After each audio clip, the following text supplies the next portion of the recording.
canal Vida TV Play, espacio en el que creemos en la vigencia del ministerio quíntuple. Y bienvenidos al programa Revelación Juvenil, programa cuyo nombre es una expresión de Joel 2:28, porque es un tiempo de levantamiento de la voz profética de nuestros niños, jóvenes y adolescentes.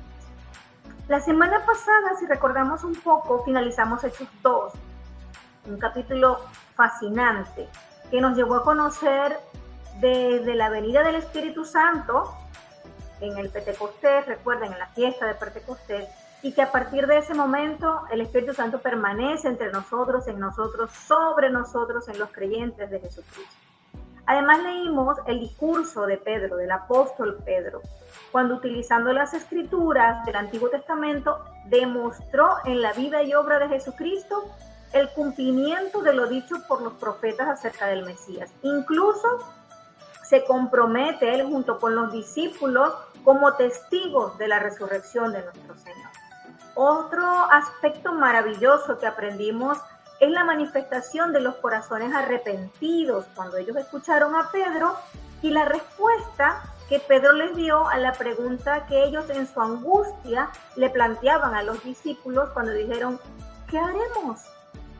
Y ahí, en medio de la conversión de alrededor de 3,000 personas, quienes en este momento creyeron y se bautizaron, así inició entonces el crecimiento de la iglesia, porque el mismo Señor añadía cada día a la iglesia los que habían de ser salvos, y eso hasta el día de hoy tiene cumplimiento. Cuando fui llamada, cuando tú fuiste llamado, y el Señor seguirá añadiendo. Todo ese mensaje de Hechos 2, que se los acabo de resumir, lo tenemos grabado en los últimos 3 videos, porque fue tan maravilloso que cada enseñanza pues la fuimos subdividiendo para extraer las riquezas que allí se encontraban. Hoy conozcamos juntos acerca de la curación de un cojo. Continuemos estudiando ahora, lo haremos en Hechos 3, que se desarrolla, recordemos que estamos estudiando ahora el libro completo de Hechos, así como lo hicimos con Hebreo capítulo a capítulo. Y Hechos 3 se desarrolla ahora con el registro del primer milagro. Vamos a orar para que demos inicio. Amado Dios y Padre Celestial, dichosos, oh Dios, de poder estar en tu presencia, oramos en este momento para encomendar en tus manos este tiempo de enseñanza, de ministración, de compartir, Señor, entre hermanos, entre creyentes y a lo mejor entre aquellos que están comenzando a conocerte o aquellos, Señor, en necesidad que aún no te conocen. Confiando, Señor, que el Espíritu Santo ahora tome control completamente de este tiempo de enseñanza, que seas tú, oh Maestro, quien instruya, quien enseñe, así como lo haces cada día, Señor, añadiendo a mi corazón tu revelación. Yo te pido ser instrumento en esta hora para poder impartir de tu palabra en la enseñanza de Hechos 3, Señor, porque tú has establecido que a través del Espíritu Santo, Señor, podremos ser usados como ministros tuyos, Padre de la Gloria, para mostrar al mundo tu revelación y tu verdad. En el nombre de Jesús damos inicio y todos decimos amén. Hechos 3 nos relata, como les decía, la curación de un hombre cojo. Vamos a leerlo para que entremos pues en ese contexto, y lo leemos en el nombre del Padre y del Hijo y del Espíritu Santo. Versículo 1 del capítulo 3 de Hechos comienza diciendo que Pedro y Juan subían juntos al templo a la hora novena, la de la oración. La hora novena, es decir, allí está hablando de las 3 de la tarde. Entonces, a las 3 de la tarde, Pedro y Juan subían al momento de la oración en el templo. Como está escrito incluso en el Antiguo Testamento, dice el Salmo 55:17, tarde y mañana y a mediodía, tarde, mañana y a mediodía. 3 tiempos de oración, dice el salmista, oraré y clamaré y él oirá mi voz. El día hebreo comienza en la tarde, al anochecer. Por eso cuando el salmista dice tarde, comienza el día en la tarde, luego en la mañana otro tiempo de oración y ya al anochecer. Y ese era el orden de la oración diaria. El versículo 2 continúa diciendo que era traído un hombre cojo de nacimiento. O sea, recordemos, ellos van camino al templo, al momento de la oración a las 3 de la tarde.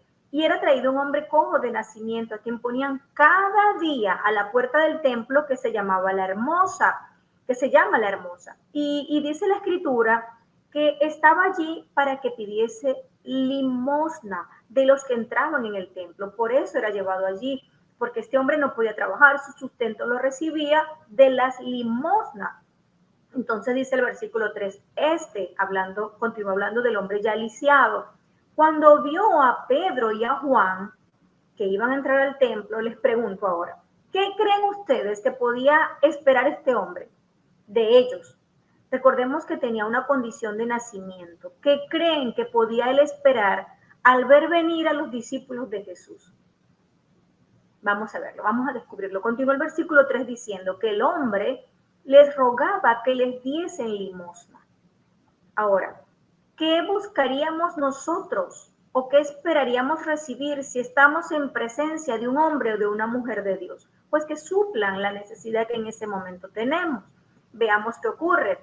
Pedro con Juan fijando en él los ojos, es decir, llegan a la entrada y él les está pidiendo limosna. Ellos fijan su mirada en él y ellos le dicen al hombre, míranos. Entonces notamos que el hombre no los estaba mirando, de seguro extendía la mano con la cabeza agachada, en señal de necesidad, digamos, o sea, para mostrar que necesitaba que ellos lo miraran con misericordia. Entonces él les estuvo atentos, es decir, los miró porque esperaba recibir. Entonces dice que el versículo dice, esperando recibir de ellos algo. El hombre obviamente esperaba dinero, ¿verdad? Porque era lo que él en ese lugar estaba acostumbrado a recibir de aquellos que entraban. Él lo miraban con misericordia y él recibía dinero. Mas Pedro dijo al hombre, mientras él los miraba atentos, no tengo plata ni oro. Le faltó decirle, tengo algo superior a lo que tú esperas recibir, pero Pedro le dijo así, no tengo plata ni oro. Y continúa el apóstol, pero lo que tengo te doy. Y ahí el Espíritu Santo le entrega el anhelo del corazón de este hombre lisiado, que aun cuando nació, obviamente bajo esa condición, sabemos que siempre existe el deseo de salir del lugar en el que te encuentras, que miras a los demás a lo mejor realizando cualquier actividad que tú no puedes, y es tu anhelo poder lograrlo. Así que en ese momento el Espíritu Santo sabe que aquel hombre está pidiendo más que dinero, más que limosna. ¿Por qué? Porque cuando él se dirige a los apóstoles están llenos del Espíritu Santo. Así que él, ¿a quién le está pidiendo? Le está pidiendo al mismo Dios que le supla su necesidad. Pero obviamente si le dan dinero el siguiente día o al rato tenía de nuevo la misma necesidad. Así que el Espíritu Santo entrega el anhelo del corazón de aquel hombre, quien toda su vida necesitó ayuda para llegar a esa puerta. Y ahora le dice el apóstol, en el nombre de Jesucristo de Nazaret, levántate y anda. Nombre que es sobre todo nombre. Nombre en el que ya conocemos que en ese nombre es el nombre de aquel que venció, el nombre de aquel en el que hay autoridad, que hay poder, y esa autoridad se nos otorga a todo creyente, siempre que sea bajo la fe y sujetos a su poder y por sus méritos, los méritos de Cristo. Así que tomándole por la mano derecha le levantó. Fíjense, levántate y anda, pero fue necesario que el apóstol le tomara la mano y lo levantó. Y al momento se le afirmaron los pies y tobillos. El versículo 8 dice, y saltando se puso en pie y anduvo y entró con ellos en el templo. Pero no lo hizo solamente caminando. Este hombre hacía más allá de lo que no podía hacer. No solo caminaba, no solo se dirigía solo dentro del templo, sino que él lo hizo con un corazón. Dice que andaba saltando y alabando a Dios, que es la prioridad. El versículo 9 dice que todo el pueblo le vio andar y alabar a Dios, porque cuando tenemos un encuentro con el nombre de Jesús y el Espíritu Santo, somos hechos nuevos y nuestra historia cambia, somos totalmente transformados. ¿Y qué es lo siguiente cuando algo así pasa? Dice el versículo 10 que los que estaban en el templo le reconocían que era el que se sentaba a pedir limosna a la puerta del templo La Hermosa. Claro, años allí. Y se llenaron de asombro, pero también de espanto por lo que había sucedido. ¿Saben qué? Ya no más. Ya no recibiremos limosnas, porque el Espíritu Santo ha dicho, levántate, levántate y anda, y ahora te hablo a ti en el nombre de Jesús de Nazaret. Tú que me escuchas, sé libre, ya no más limosnas, y alaba al Señor. Ahora danza y camina, porque su nombre es grande y se ha manifestado en tu vida hoy. Jesús en Marcos 16 dio tal autoridad a sus discípulos. Si no lo recuerdan, vamos a leerlo. El versículo, a partir del versículo 17, dice así: y estas señales seguirán a los que creen. En mi nombre echarán fuera demonios, hablarán nuevas lenguas, tomarán en las manos serpientes, y si bebieren cosa mortífera no les hará daño. Sobre los enfermos impondrán las manos y sanarán. Todos hemos sido enseñados de acuerdo a las palabras del Señor Jesucristo. Todos sabemos que Él nos ha otorgado esa autoridad y poder sobre toda enfermedad. En el nombre de Jesús, sé sano y sé libre, porque todo debe sujetarse ante el nombre de aquel que venció. Todo creyente y discípulo de Jesús, en su nombre le seguirán las señales y los milagros para siempre. Amén. Y luego de semejante manifestación del poder de Dios, quien levantó al Hijo y teniendo todos los ojos puestos sobre ellos y sobre el milagro innegable, porque todos conocían a este hombre cojo de nacimiento, momento que el apóstol Pedro no iba a desaprovechar. Así que ahí nuevamente predica acerca de Jesús. Y dice así Hechos 3:11. Y teniendo sido a Pedro y a Juan, el cojo que había sido sanado, todo el pueblo atónito concurrió a ellos al pórtico que se llamaba de Salomón. Así que tuvieron la atención de todos, porque de eso se trata. No se trata de que el hombre nada más recibiera lo que esperaba, es un milagro. Y no solamente se trata de que Pedro y Juan fuesen reconocidos por tener dentro de ellos el Espíritu Santo y con la capacidad y el poder de Dios para poder obrar milagros y señales, sino se trata de que todo aquel que aún no le conoce escuche de Jesús y sepa que en Él hay autoridad y poder, que sepa que Él es el Hijo de Dios, el Mesías esperado por los judíos, pero principalmente que murió por toda la humanidad pecadora, porque vino por rescate, fue un rescate, estábamos perdidos sin Él. Pero entonces todos debemos de saber y reconocer que Jesús entregó su vida en aquella cruz por toda la humanidad. Así que viendo Pedro esto, respondió al pueblo: varones israelitas, ¿por qué os maravilláis de esto? ¿O por qué ponéis los ojos en nosotros? Como si por nuestro poder o piedad hubiésemos hecho andar a este.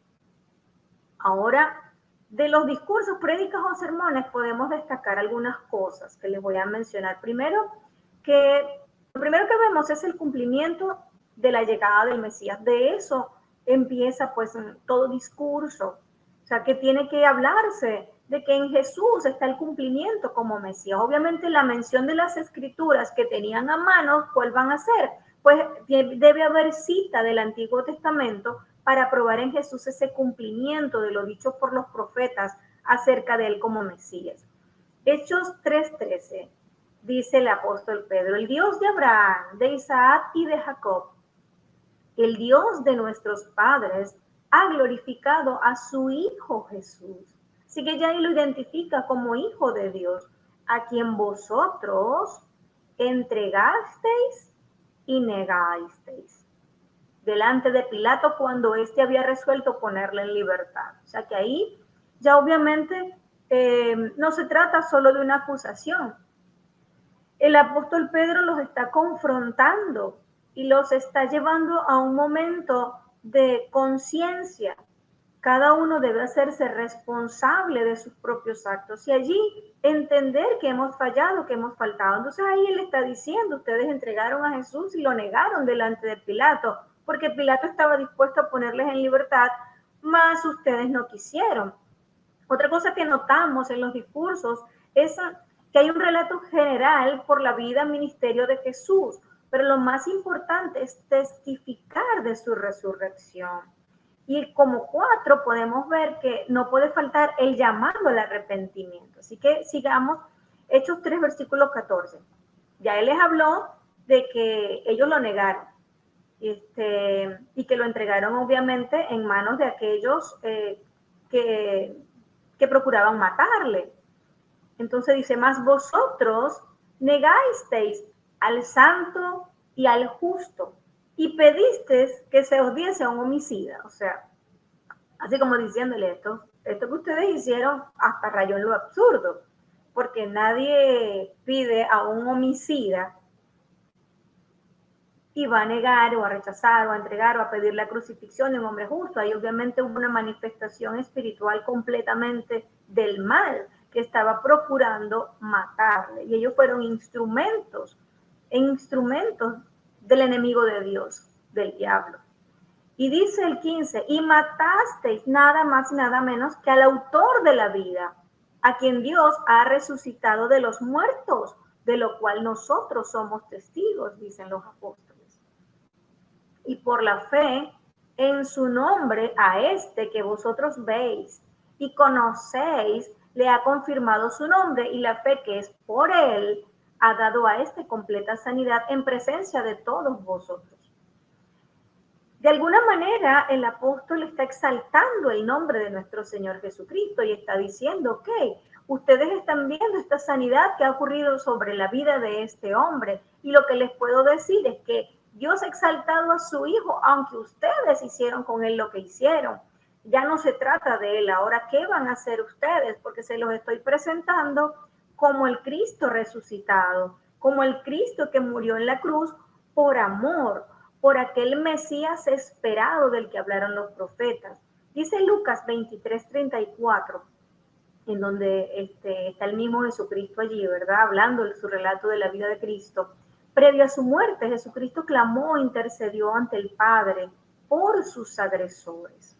Y Jesús decía, Padre, perdónalos, porque no saben lo que hacen.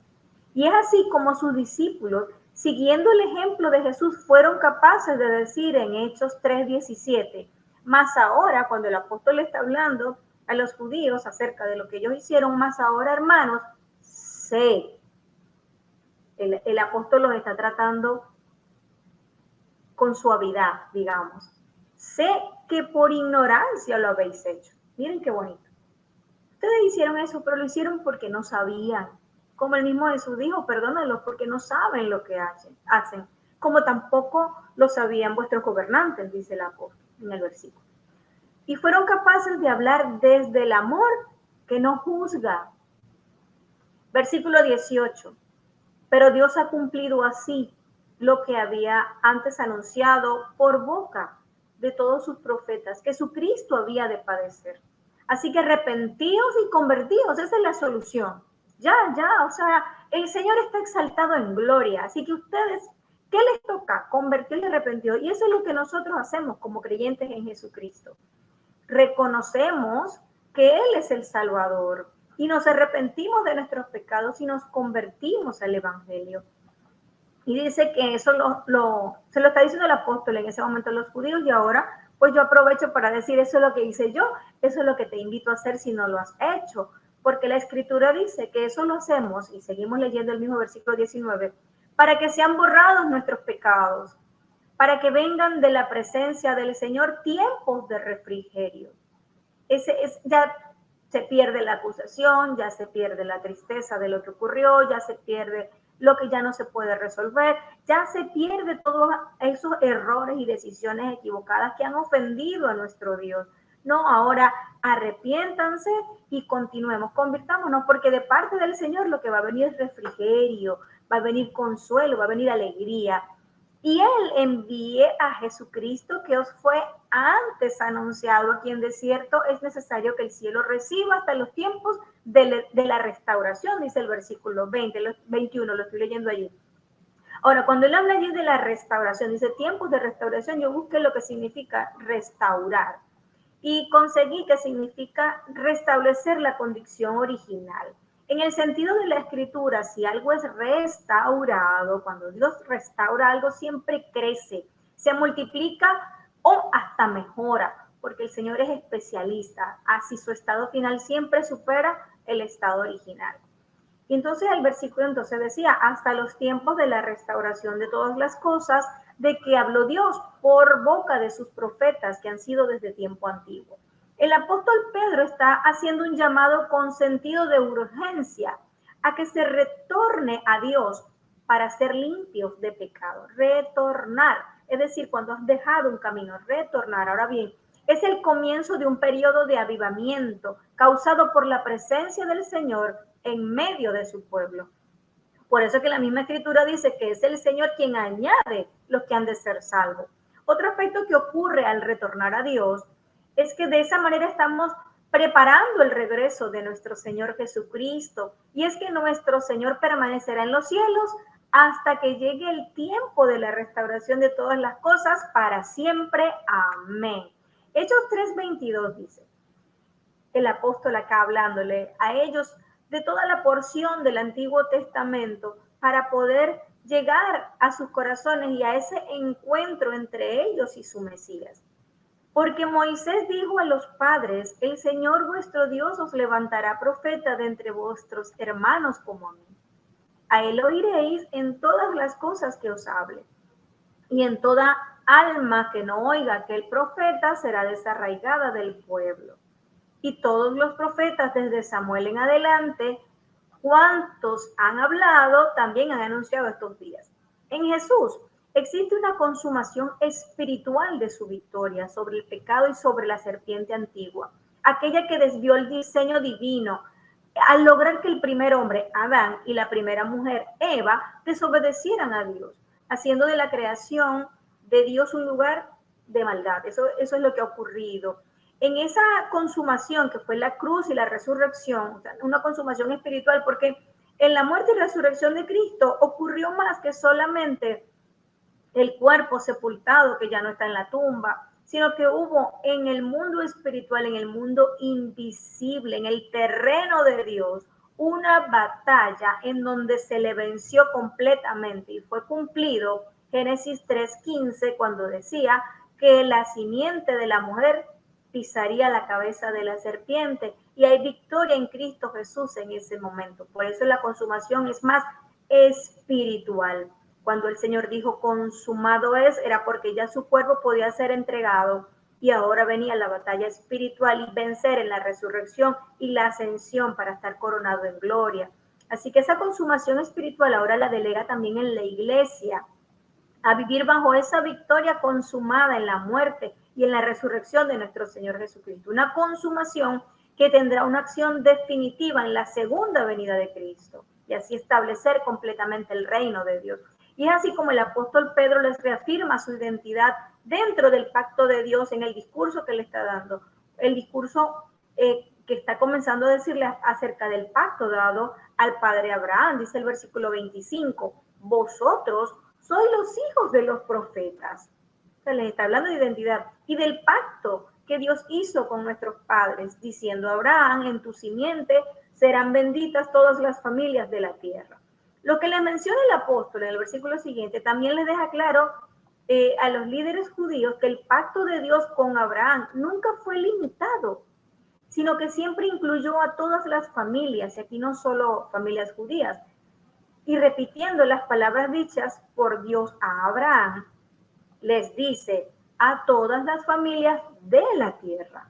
Y lo podemos leer luego en Génesis 12:3 o Génesis 28:14. Se los dejo por tarea. Eso sí, que nos quede claro también a nosotros. porque lo dicho por el apóstol Pedro en el versículo 26, a vosotros primeramente les dice. O sea, la promesa de la bendición es primeramente para los judíos y nosotros debemos de entender, es decir, los judíos primero son los hijos de los profetas, o sea, le está hablando de dos cosas, ustedes primeramente como hijos de los profetas, ustedes reciben esa promesa, ese pacto de bendición. Sin embargo, nosotros recibimos la bendición porque somos parte de la familia de la tierra, como gentiles. Entonces, el versículo 26 dice, Dios, habiendo levantado a su Hijo, lo envió para que os bendijese a fin de que cada uno se convierta de su propia maldad. No de la maldad de nadie, no de que el otro me hizo caer, no de que me engañaron, sino porque Eva y Adán pues se justificaban así, pero hoy día nosotros sabemos que tenemos una naturaleza pecaminosa, tenemos debilidades y que debemos de ser conscientes que tenemos que convertirnos y dejar a un lado, ser libres de esa maldad, porque la muerte de Cristo es una victoria consumada y total. Todo el que alguna vez se haya alejado o haya negado a Jesús debe saber que es importante pedir perdón, recibir el perdón, aceptar que fuimos perdonados. Y aún te diré más. Luego que has pedido perdón de corazón, ya Él se ha olvidado de nuestras transgresiones, de nuestros pecados. Y a partir de allí debemos avanzar y disfrutar de su presencia. La razón de la venida de nuestro Señor Jesucristo, la razón principal de su sacrificio y muerte en aquella cruz, que nunca se nos olvide, porque ha ocurrido para que recibamos bendición y para que todos nosotros conozcamos que debemos arrepentirnos. Y no solo eso, sino que a partir de allí vivamos alejados de nuestra maldad. Eso es lo que nos dijo el apóstol. Vivamos desde el amor, el compromiso, desde la verdad de Cristo, que disipa toda tiniebla y nos ha llevado a su luz admirable. Y ahora que somos hijos, nunca nos apartemos del camino con su refrigerio y la restauración que solo es posible gracias a nuestro Señor y Redentor Cristo, nuestra esperanza de gloria. Demos gracias al Señor por esta palabra. Vamos a orar para que cerremos esta enseñanza y quede sellada en nuestros corazones para siempre. Amén. Amado Dios y Padre Celestial, yo te honro, Señor, en este día, en este maravilloso y especial día que tú nos has regalado. Yo te doy gracias, Padre Santo, gracias por lo que tú nos estás hablando. Primeramente porque sabemos, oh Dios, que al pedir perdón, Señor, tú restauras la vida que habíamos perdido en el huerto del Edén. Te damos gracias, Señor, porque tú consumaste una victoria espiritual. Te damos gracias porque nos has delegado, Señor, nos has delegado poder actuar en tu nombre acá en la tierra. Y siempre en el nombre de Jesucristo habrá manifestación del poder del Espíritu Santo de Dios. Yo te doy gracias porque hoy hemos aprendido que siempre tu amor nos lleva a tener más de lo que te estamos pidiendo. Yo te doy gracias porque estamos en la conciencia, Señor, de que cuando nosotros pedimos limosnas, Padre de la Gloria, tú haces un milagro sobre nuestras vidas maravilloso para levantarnos de la condición en la que nosotros nos encontramos. Gracias porque tú no nos ves a nosotros, Señor, desde nuestra condición lisiada, sino que ya tú nos ves levantados, Señor, danzando y alabando tu nombre, Padre. Permite, Señor, que esta enseñanza, así como cada una de las que hemos visto, Señor, semana a semana, se atesore en nuestros corazones de tal manera, oh Dios, de que nuestra condición de maldad quede en el pasado de manera definitiva y podamos siempre ser obedientes a ti. Que cada joven, cada niño, cada adolescente que me escucha en esta hora, cada familia, Señor, representada, tenga sobre sí, Señor, la bendición del Santo de Israel. Que seamos conscientes cada uno de nosotros que somos portadores del reino de Dios. Y así como el apóstol, Señor, poder reconocer cuando tú nos das la oportunidad para hablar de ti, ser testimonio de tu obra y de tu resurrección, como lo hemos aprendido el día de hoy. Yo te doy gracias, Señor, y te pido, oh Padre de la gloria, que nosotros seamos siempre hijos, Señor. Que tengamos esa identidad tan defendida por ti, Señor. La identidad de nuestra relación con el Padre. La identidad de quienes somos en ti. La identidad, Señor, que tú has entregado a cada uno de nosotros, porque tú enviaste a tu Hijo, Señor, por razón de la restauración de todas las cosas. Esperamos tu gloriosa y segunda venida. Y mientras estamos en este mundo, Señor, te pedimos que en todo tiempo seamos fortalecidos por ti, para la gloria de tu santo nombre, Señor, y que tú uses a cada uno en el lugar en el que estamos, en las circunstancias que vivimos, Señor, porque todo lo hacemos para la gloria de tu nombre, y no, Señor, por nuestros méritos, sino por los méritos de Cristo, y por eso te damos gracias, Señor, por tanto amor recibido, en el nombre de Jesús. Pues a ustedes, no se olviden, tenemos una cita la próxima semana. El Señor les bendiga.